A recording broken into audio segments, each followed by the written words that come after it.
All right, so let's discuss what you guys talked about in your breakout rooms. You had 3 points of inquiry on the table. What is the cultural bomb? How the cultural bomb relates to code switching, and the discussion around how your homework assignment went over the week to not code switch when you normally do. Who wants to start off conversation?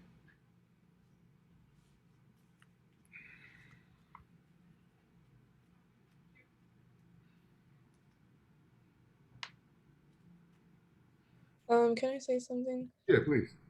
Okay, so there was a part in the text where we weren't really sure about like the cultural bomb, like we were kind of like trying to figure out what you meant by that, but I noticed that in the text there was a highlighted sentence around here, and it said any blow against imperialism, no matter the ethnic and regional origins of the blow, is a victory for all anti-imperialistic elements in all the nationalities. The sum total of these blows, no matter their weight, size, scale, location, and time and space, makes national heritage. So we were kind of just talking about how like the cultural bomb could have been like the whole idea of imperialism. Okay. Um, Um, I'm sorry, Johnson. Are you looking at your reading right now? yeah, yeah, yeah. Can you go to page 3 of the reading? Mhm. And if everybody else has their reading along, I'll ask that you also go to page 3 of your reading. In the full opening, not the first portion, but the full paragraph on page 3, do you see where it says the cultural bomb on there? So if you see the paragraph, it starts with the oppressed and the exploited of the earth maintain their defiance. You see that part? Yes. So you go about what, one, two, three, Oh, four I lines. found You found it? the effective cultural bomb. Yeah. So that's where you would have been able to locate where he talks about the cultural bomb. He does that very explicitly. So that's what I was referring to, juxtaposed to what you're talking about in regards to imperialism, right? Mm-hmm. Okay. Um, does anybody else? Is any? Um, Go ahead. Go ahead. I just wanted to add to that. Also, I think by imperialism, I think it's important to kind of realize that people also, they take over and then like generations grow it over again. And I also kind of felt like it was kind of like a brainwash, right?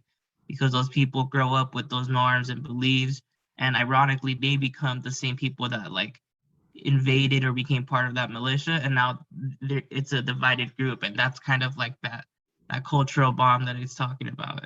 I just found it interesting from that point of view. Yeah, I think your intersection, Jesse, is a that does merge with what Jocelyn is talking about and how Ngūgī articulates the cultural bomb. So you are correct. But somebody articulate for me, if it was discussed in your group, what is the cultural bomb? If that was discussed in your group, let's talk about that real quick.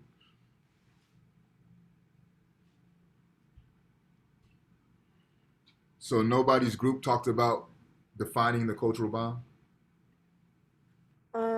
I'm not sure if this is like correct, but when he says like annihilate someone's like belief in their names, is that like trying to destruct their whatever like their culture? I Yep. well, just like you said, their language and stuff. Like I don't know how to word it, but No, he's trying to get rid of it. that's it. You spot on, Ashlan, right? The annihilation of one's language, one's cultural uniqueness, right? So that's what that cultural bomb does. So let's shift gears a little bit. Let's talk about your homework assignment that you guys had over the week, where I asked you guys in spaces that you would normally code switch not to do so. Who wants to share their experience with that?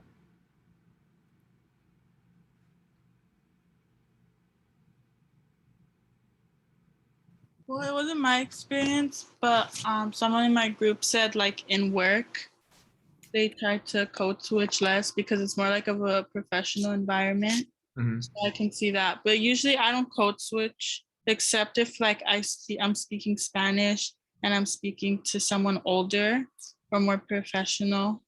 I use like more proper Spanish. Okay. So, Grisela, is that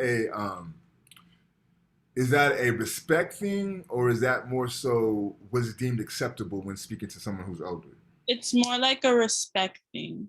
Yeah, and I think we have to separate the two, right? I think that code switching does not predicate you get paying homage or giving respect to your elders or anything like that, right? I don't think that's what code switching is. And then that's why the second question that we discussed in our breakout rooms, how does the cultural bomb relate to code switching, becomes important, right? Because really where the code switching comes in at is when you don't value your own native culture and you feel like the dominant culture is more valuable, so you'll code switch to acquiesce to the dominant culture, right? So that's different from I'm talking to my abuela, I'm talking to my, somebody above me, and I'm going to pay them respect. That's a little bit different, but I do appreciate and I reverence the fact that you feel that you don't code switch, right? That's kind of where I would like to get the class as a whole to be. Anyone else who actually does code switch and tried not to code switch, how was that experience for you?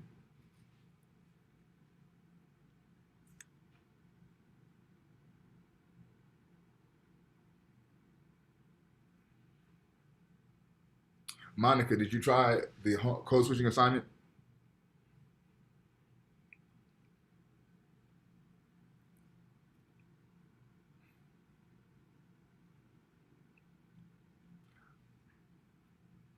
Okay, so your mic is off. Eduardo, did you try the code switching assignment?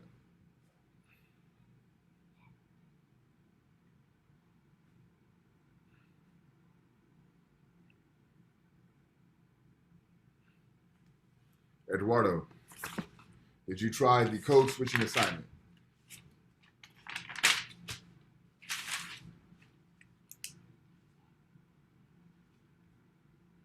Kaylin, did you try the code switching assignment? Yeah, I did. How was your experience?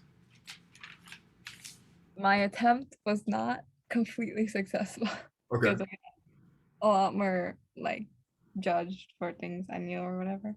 And I like after class or like the day after class I tried and I got like judged and stuff.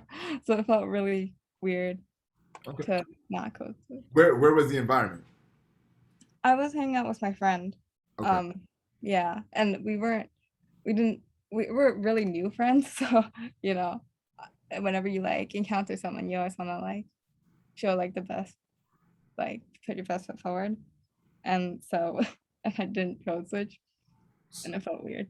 So explain to me like how you didn't code switch. What would you have normally did if you were to code switch, and what didn't you do? It would have been much more awkward because I wouldn't have had as many topics to talk about, but I talked about something that was I'm not gonna say, but like it was something that I just knew a lot about, but I got judged for knowing a lot about. Okay. All right. I got you. I got you. Thank you for sharing. Mhm. Adam, did you attempt the assignment?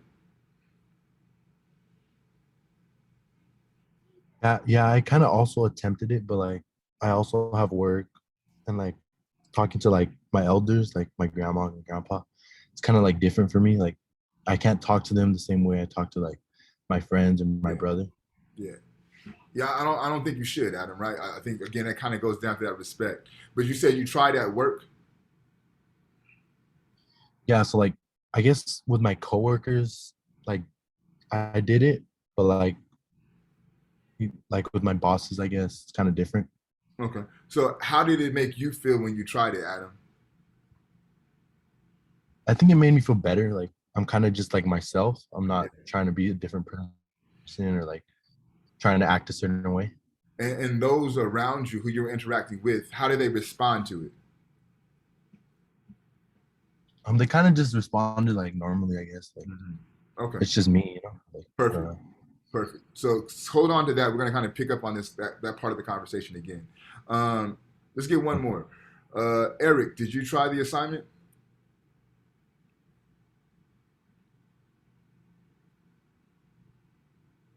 I have something to share too.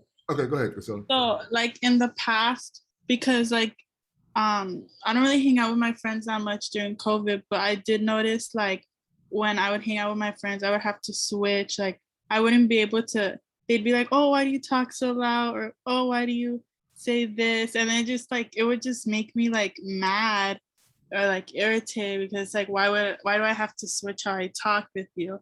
So no, I do understand like what you're meaning about like respect and now like code switching. Yeah. So I would encourage you, Casella, like when you do hang out with your friends, right? Like be loud and see how they respond, right? Like however they say, why do you talk like that? Talk like that, and then see how they respond to you. Yeah. And that will kind of give you a sense of what I'm trying to get the class to get at by not code switching. Okay. Cool. All right. Well, let's transition and get into my notes on the reading. So the book that we pulled the passage from is this book here. It's titled Decolonizing the Mind, The Politics of Language in African Literature. The author is Ngūgī wa Thiong'o. He's a professor of literature at University of California, Irvine. So he's local. Like Karenga, he's somebody you can kind of like reach out to and follow up with and engage. So for me, what really stood out, and this is in the statement. So before you get into the introduction, before you get into chapter 1, he gives us a statement. And in the statement, he says, this book, Decolonizing the Mind, is my farewell to English as a vehicle for any of my writings. From now on, it is Kikuyu and Kiswahili all the way, right? So for me, how I interpreted this is Ngūgī not code switching. He's saying, I'm going to speak my native language in all of my written productions. So another way to think about it, this is fuck you to the English language, right? He also poses a very interesting observation in the introduction. He says that Africa far too often has been understood through the consequences of tribal conflict, right? So if there's something that's happening in Uganda, it's due to tribe A versus tribe B. If there's something happening in Ethiopia, it's due to tribe A versus tribe B. And he says that what this does, it effaces imperialism's role in setting up these conflicts in Africa, right? So we're so focused on the tribes and their beef that we neglect who set the tribes up and made these tribes go to war in the first place.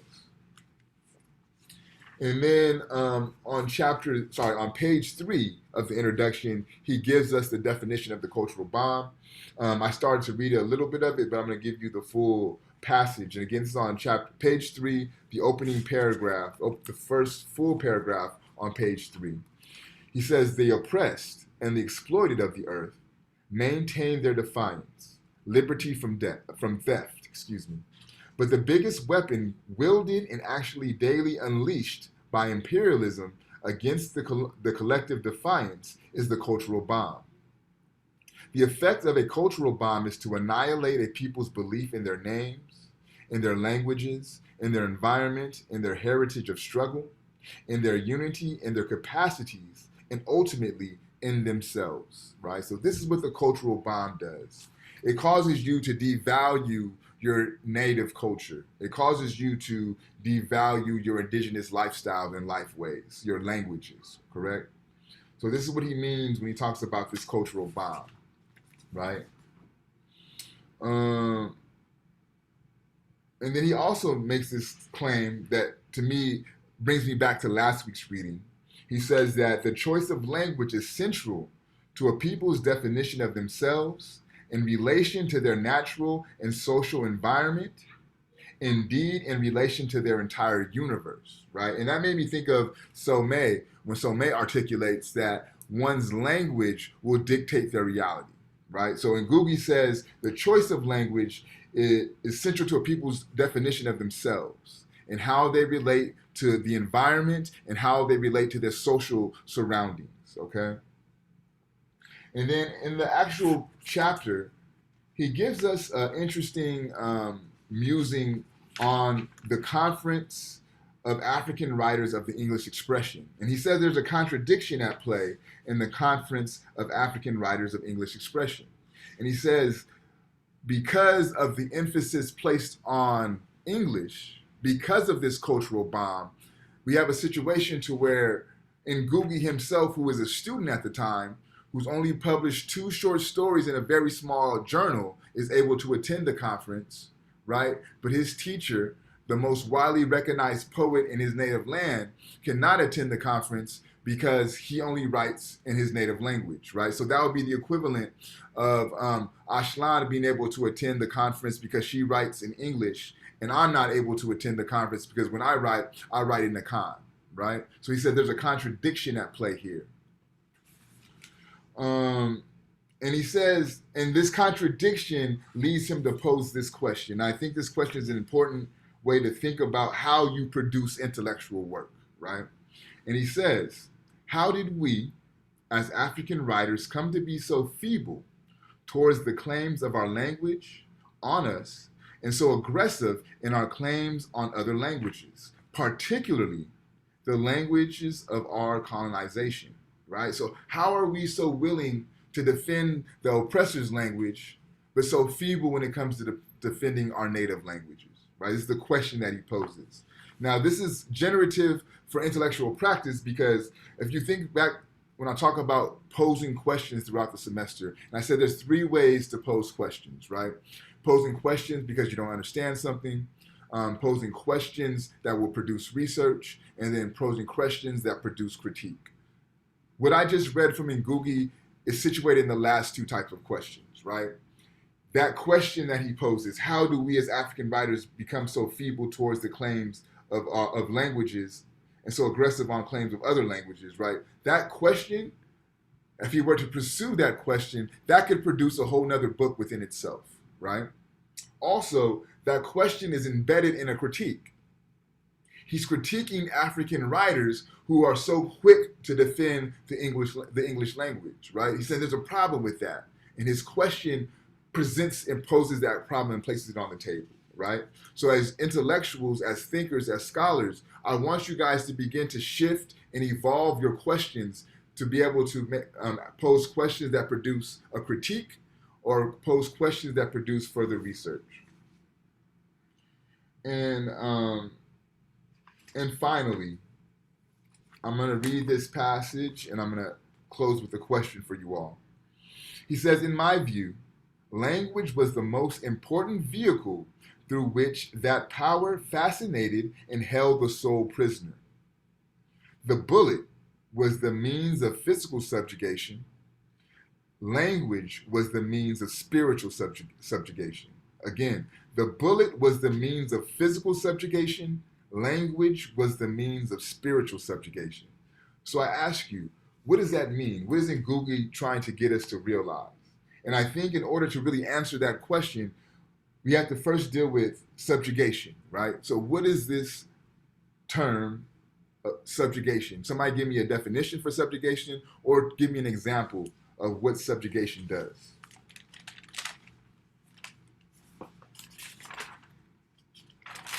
Can you repeat the question? Yeah. Subjugation. What is subjugation? Define for me or give me an example of subjugation. Maybe being like isolated or like maybe kind of like when you're not selected from the group or you're like focused on maybe. So that would be more so like domination. Ashlan, could you put what you typed in the chat? Can you say that out loud, please? Someone being under control. Yeah, being dominated or placed under control, right? That's subjugation. So if he says that the bullet is the means of physical subjugation and language is the means of spiritual subjugation, what does that mean?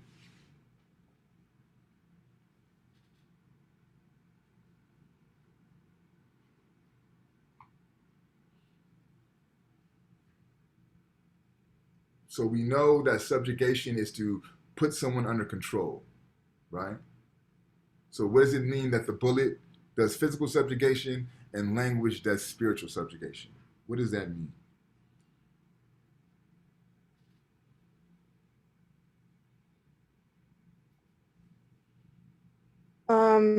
Maybe it's like the way we were taught of how to speak, I guess. Like, sorry, I don't know how to word it, but like, I guess just a way we talk, and that's like the norm and stuff. And then I don't know where I was going with this. Sorry. Okay. So I was gonna go quickly add, just honestly where we're born. I mean, that kind of dictates a lot spiritually and and culturally. I mean, if you're like grew up in America and like let's say for me, um, Mexican parents and then grew up in America, Spanish and English, was really was parents were Catholic, and then there's like a lot of Christianity here in America, and then this is kind of like the subjugation to it, like the first lip, the limitation or being controlled under. Yeah. So think about it, right? So the bullet, right? It's the means to subjugate the body, right? Think about wars, right? Think about the notion of prisoner of war, right? So if you lose the battle, you're now becoming my prisoner. So what? Now your body is under control, okay? Cultural domination, when you have two opposing cultures and one culture dominates, right? Then that dominant culture will impose its language on the subjugated culture. So in tune, the spirit of that subjugated culture or those subjugated peoples is now dominated, right? If you think back to last week, I had you guys think about those projects you did in fourth or fifth grade about the missions. And I said, for indigenous people of this country, to have them do that mission project is the equivalent of having African descended people build a plantation and going to visit that plantation, right? And I said for those missions, anytime that the indigenous people spoke their indigenous language, they would be viciously beaten so that that language would be beaten out of them, right?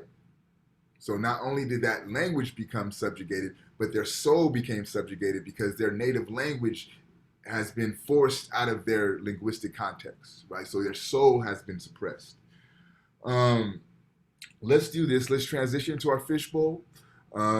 We could talk about, you could literally read from your journal. You could talk about what was discussed in your breakout rooms, or you could talk about what was discussed in my notes. Everyone has to go at least twice per semester. You have one time to pass. Does anyone want to volunteer for the fishbowl? I can do it. Okay, Maribel, thank you. Anyone else? All right, I'll call at random. Eduardo, are you prepared to fish? I think you said your mic is out though, correct? Yeah, so your mic is out. Jesse, are you prepared to fishbowl? Yes. Okay, thank you, Jesse. And then two, if you guys went once already and this is your second time, know that you're done for the semester. And if I call on you again, just let me know. Yo, I went twice already. Jocelyn, yeah, I got you. Does anybody else want to volunteer? All right, so we'll go with Maribel, Jesse, and Jocelyn. Whoever wants to start it off, it's on you.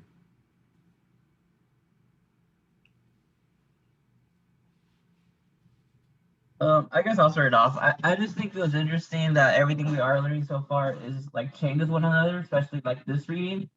And so I just thought there was somewhat of a connection too with the previous reading about the guy who used to go from his hometown somewhere in Africa back to the States, and how he says like because of the cultural setting that he's able to express himself and be more of himself, and he doesn't feel as judged, right?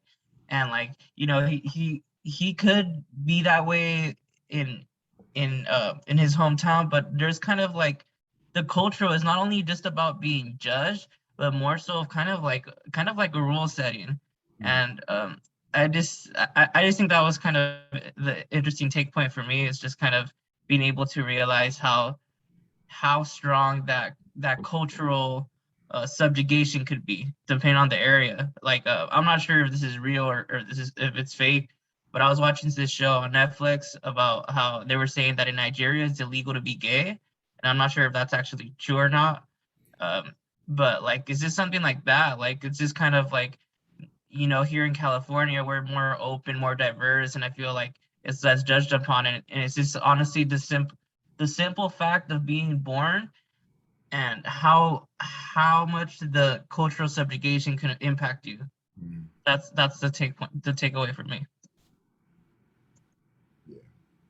And from what I'm hearing also, Jesse, it's based on your spatial reality. Like where you're located is going to also determine how that subjugation may manifest itself. Exactly. Yeah. Thank you. Yep. I was actually in Jesse's group when we were in breakout rooms. So yeah, we were actually speaking on that about how like everything so far that we've learned, like there is like a chain to it. And I wanted to bring up about how like the language, like what he was talking about as well. In the text, he also says that I feel that the English language will be able to carry the weight of my African experience, but it will have to be a new English, still in full communion with its ancestral home, but altered to suit new African surroundings. So, like, yeah, like the last text that we read, he did mention the last writer. He was talking about how there's some things in English that he can't really express with full emotion that he would with his like language of origin. Yep. But yeah, that was something that I thought was pretty cool that we learned. And then there was another point here, you guys were speaking about it, about how like people tend to code switch and stuff. He had actually said somewhere in this text that he had said something about how, oh, you can't change your heritage and you can't change the person that you are, like it's in your blood. And I actually wanted to bring something into that because it's something that, you know, it is true. A lot of people, like even outside of just being an African, a lot of people from different cultures, they tend to like deplete their own culture to try to be um more, I guess you can say, American in the sense. And it's something that, you know, like me as a Hispanic, like I have seen within like my family or even sometimes within myself that like a lot of times like you kind of forget about your own culture and try to fit in more with like the culture that is in American society. So it's like it's something that he said is like totally true because I've done it before. But like I said before, that whole thing with code switching that I have changed within myself. Um yeah, I just think that's an important point that he had brought in. It's like you shouldn't think that you have to change your heritage and all that stuff because you can't do it. Like at the end of the day, you are who you are and it's in your blood. So I really like that he brought that point into his writing. Yeah. And the desire to change your heritage, right? That's the effects of the cultural bomb, right? Yeah, and that's like what people nowadays refer to as like, you know, forgive me if I'm offending anyone, but as whitewashed. A lot of people they're like, "Oh yeah, like she's a whitewashed Hispanic." Yep. And basically saying like, you know, she's Hispanic, but she's trying to be like an American, like more American than she really is. And I think that's another way that you could put whitewashing, right? To be American, to be Yeah. patriotic for that matter, right? So yeah, that comes into that whole sense of yeah, what we're speaking of. Yeah. Perfect. Thank you, Jocelyn. Maribel?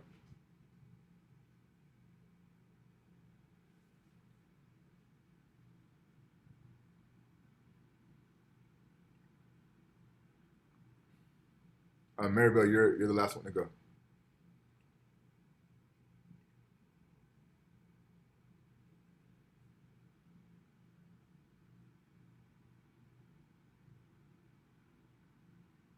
Yeah, you're unmuted, but we couldn't hear you.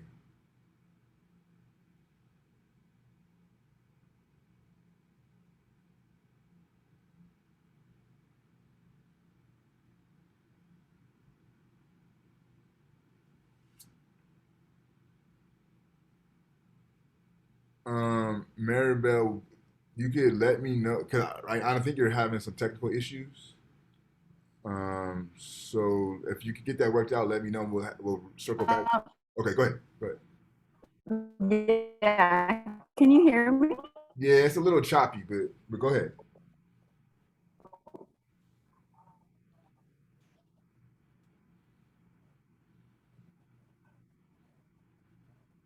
Yeah, we lost you.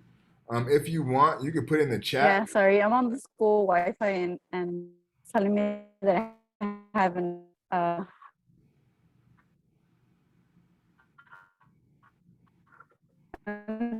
stable internet connection.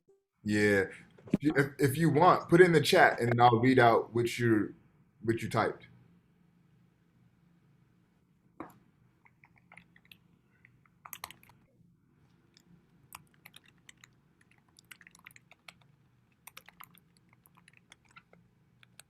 Okay. So while Mary Bell transitions to typing her stuff out, one thing Jocelyn and Jesse pointed out the connections of the reading, and I'm glad that you guys are attentive to that because I absolutely structured the orders of this reading so you guys can pick up on the connections, right? Like one should bleed into the other. And when you get into next week's reading, I really did a specified job of making sure those connections, they all fall in line. So I'm glad that you guys were attentive to that. Yeah, and far as Jesse posing the question of with Nigeria and homosexuality, yeah, there is an aversion to homosexuality in Nigeria, and I don't want to have you guys understand that because it's an African place, right? That's more so due to colonialism because of Christianity's influence in Africa, right? So colonialism came in, they established this Christian order, and that's going to determine the way that they look at different social relations, right? Nigeria is a very, very, very highly religious area. Probably, I believe, Nigeria has the most churches in all of Africa. I think Nigeria and Ethiopia have the highest rate of churches in all of Africa. But again, their understanding of reality has been very much influenced by the colonial project, right? And they have that colonial project shaped the way that they view sexual relations. In fact, who we read last week, Malidoma Patrice Somé, his wife wrote a book. It's called The Ritual of Intimacy, I believe.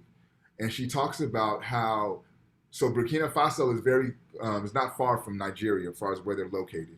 And they say in pre-colonial West Africa, right, this notion of homosexuality was not only accepted, but it had a very specific and special role in the way that women and men interact, right?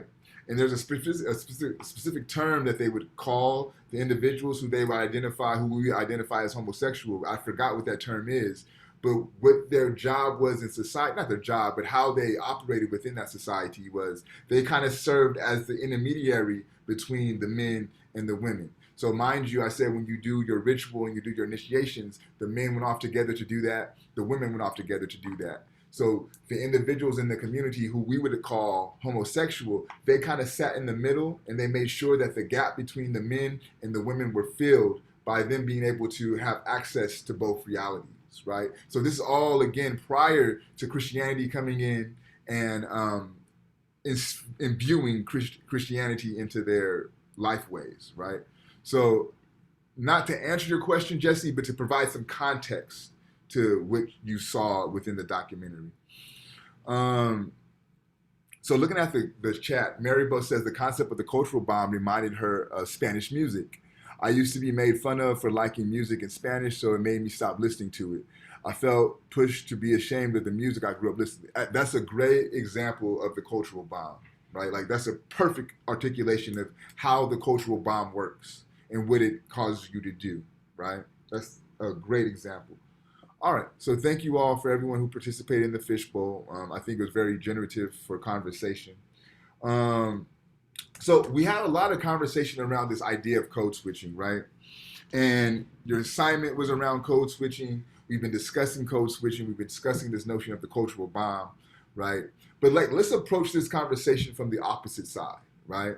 So what would happen when you have a circumstance when somebody's culture is valued, right? And it's not the dominant culture. What happens when that culture is valued and appreciated? Is anybody familiar with, have family, or visited extensively the Bay Area? Oakland, Richmond, San Francisco? Anybody? Okay. So.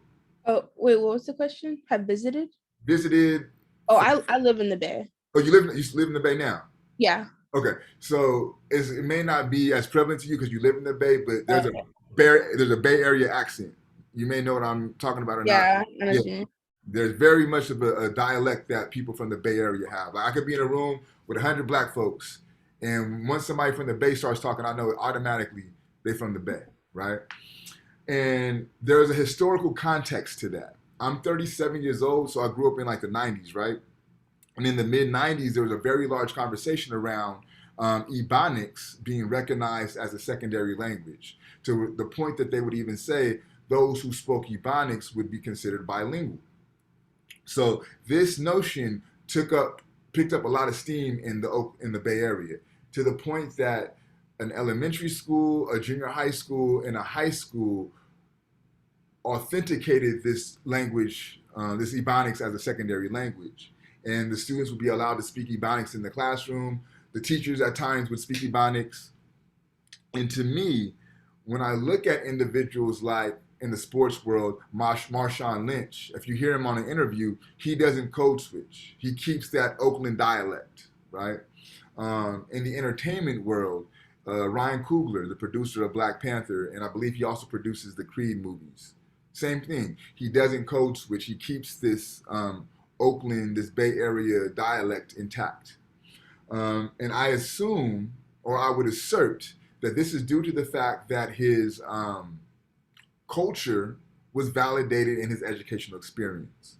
So what I want to do is play a short 5-minute film or as an interview of Ryan Coogler. One, it'll allow you to hear this dialect that I'm talking about. And then two, what is being talked about becomes very helpful for this class and class conversation.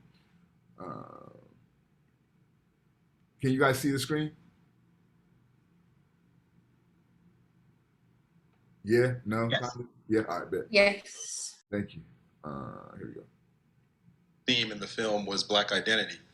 And this relationship between African Americans and Africans on the continent. Can you talk about what your relationship with the continent has been, and what you see as the reconciliation between Africans and African Americans?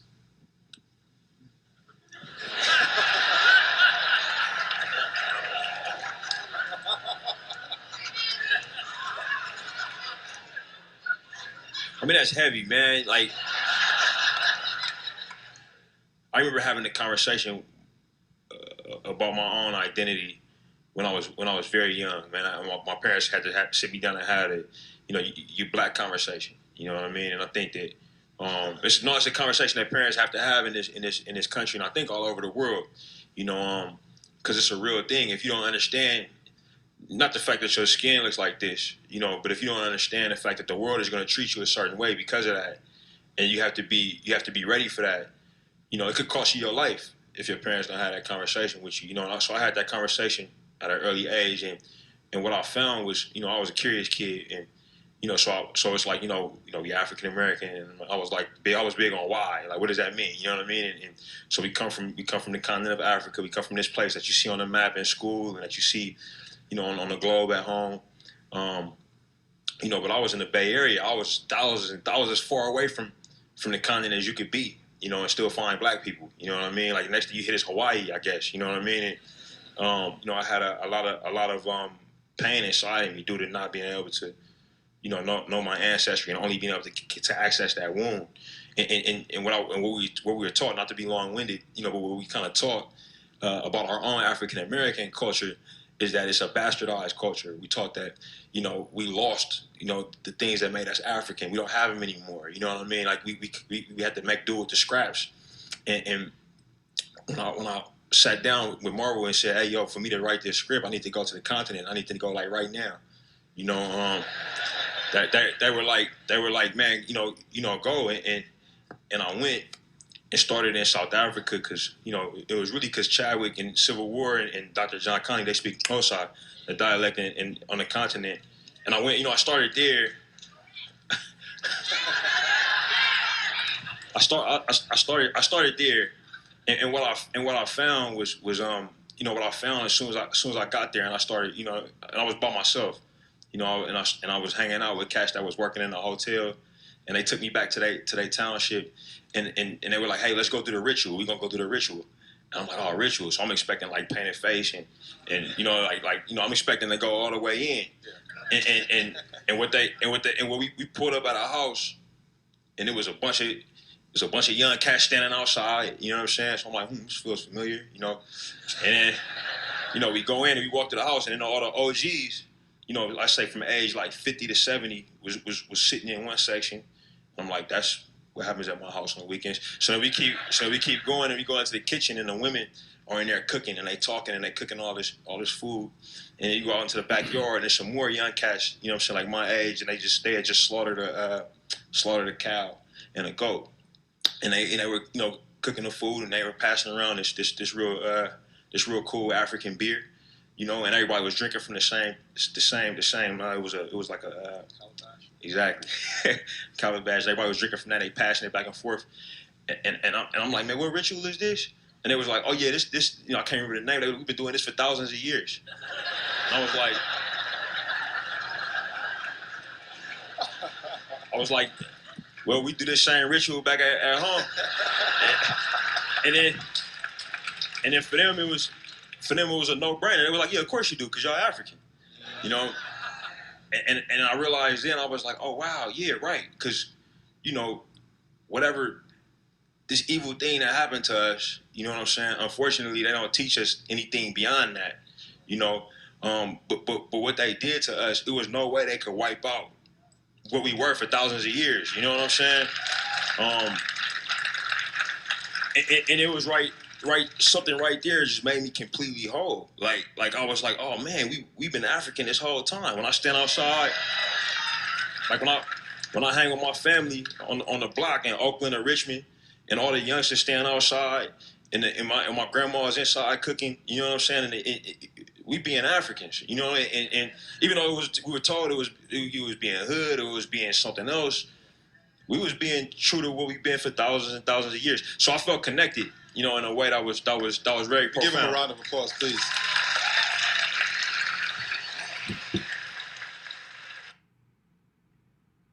All right. So kind of give you an idea of that Oakland dialect, that Oakland accent that I was talking about, but also the commentary, what they were talking about, the subject matter of the conversation was also very profound.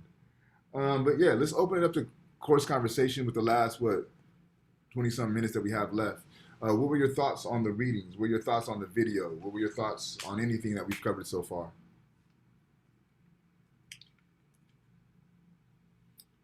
Let me pose it to you this way then. Let's work through a question.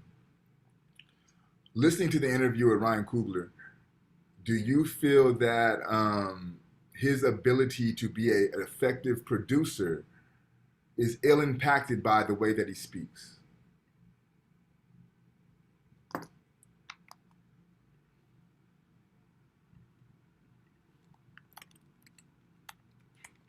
You guys understand the question?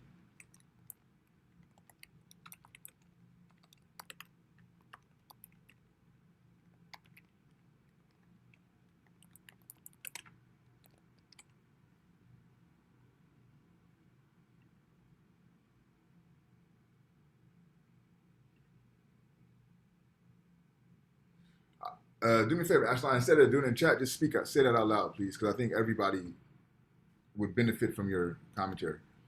From the question you just asked, I would say from those who aren't used to it, just the way he speaks and stuff, it's like it's very much different. So they're probably thinking he should speak a certain way, I guess. Yeah. Okay. So let me pose it to you this way then, and not just to you, Ashline, but the class, right? Y'all been with me for about 3 or 4 weeks now.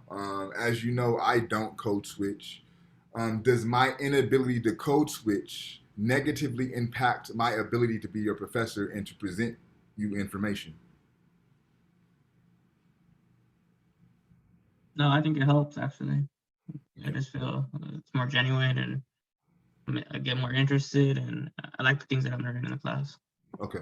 So, and I pose this question in the both ways that I pose it, by operating through Ryan Coogler and then operating through myself, to have you guys understand that you don't have to do this to be quote unquote successful, right? You can very much so navigate a personal career and still keep yourself intact, right? You don't have to fall victim to the cultural bomb in order to be successful in this American world, right? In fact, what I find is, in my experiences, people are more attentive to the authenticity of the presentation more than they're turned off about what they may deem as unprofessional, right? Um, you could tell by talking to me that I'm well read, right? But how I express that, the vernacular that I use, is not going to eliminate my ability to come off as well read, right? But I could very well talk the way that they deem professional, and I could use these really big, robust words. I could do that, right? But that would be that subjugation of the soul that Ngūgī is talking about, right? So it's really, again, about, to take it back to what Jesse and Jocelyn were saying as far as connecting the readings, right? Part of the meta nefer, part of good speech, is authenticity, is being yourself, right? And I think at times you're going to fall victim to not being yourself by trying to come off and present yourself as what they call professional, right? And that's why I had you guys engage in the project of not code switching, just to see what that feels like. I'm curious to hear thoughts about what was discussed and covered today. Aldo, what are your thoughts about today's conversation or the readings?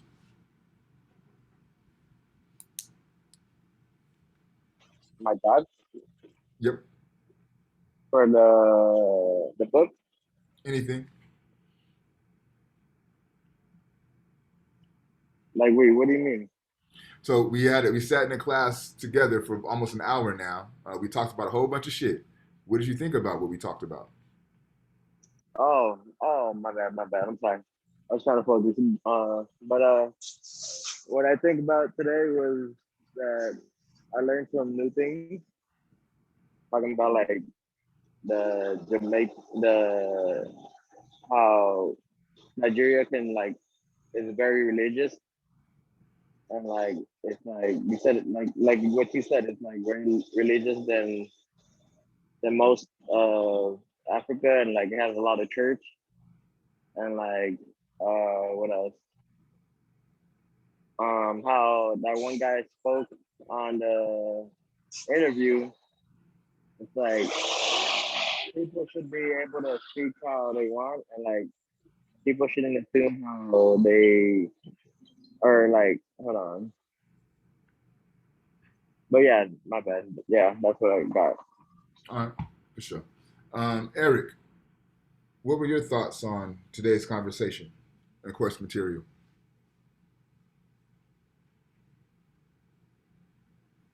I thought it was interesting, especially the parts about the code switching, about how you don't have to necessarily change yourself or like what you said, for your example, how you don't have to change yourself to like sound educated. Because like, let's say I go to school, I would like kind of like, I wouldn't act like I act with my friends, because with my friends I would be more clumsy, just like more relaxed. But when I go to class, I feel like I can't be like that, because then I'll be like a distraction for other people. So I stay more reserved. How does that impact your learning experience, Eric? Well, I guess when you're more relaxed, you take in the information easier. And when you're more focused on like, oh, like I should act this way in this location, you're kind of like focusing on one thing and focusing on the other at the same time. Random question, Eric. How does attending classes via Zoom impact your ability to be yourself?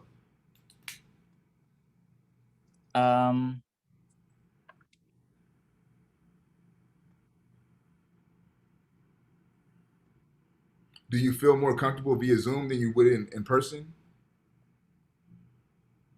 I guess, but then at the same time, I feel like I get more distracted on Zoom since I'm like right here in my house. Yeah. But if we are to kind of set that distraction aside and just kind of focus on how you feel attending the class, right? Your level of comfort and your ability to be yourself, do you feel that's heightened in Zoom, or is it heightened more in person? I guess it kind of depends. So like, let's say when I was in high school, I was myself in class because like I already knew everyone, so I felt really relaxed. But like right now, since I'm in the university, I don't know anyone, so it's like, um, I'm not like myself. I'm like more reserved. Yeah, I get that. And to be honest with you, Eric, like I'm the same way. Like if you met me, you would think I'm a very serious, stoic person, which I present myself to be that way, right? And to be honest with you, I've learned through experiences to be a black man in this country, it's best to come off serious and stoic than to come off silly because that opens you up to a lot of different things that you may not want to experience. But my children might have a different understanding of who I am, right? They see the silly side of me. They see those other aspects that I don't allow the outside world to see due to just for survival mechanisms, right? So I see where you're going at that with that, and just also it could be once you're able to assess the environment, can determine how comfortable you could allow yourself to be, you know. Yeah. Yeah, that makes sense. Annette, why don't you share some thoughts about what was covered in today's class?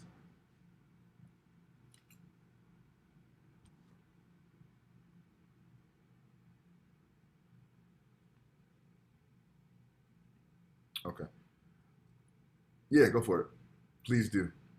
While we wait for Annette to type, Monica, why don't you share your thoughts on today's class? What was discussed and covered?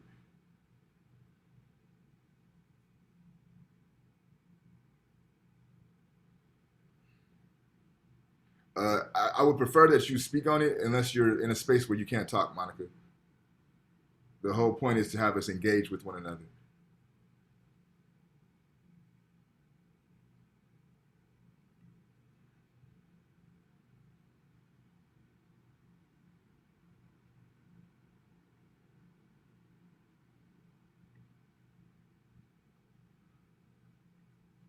Okay, Maria, why don't you share your thoughts on today's lecture?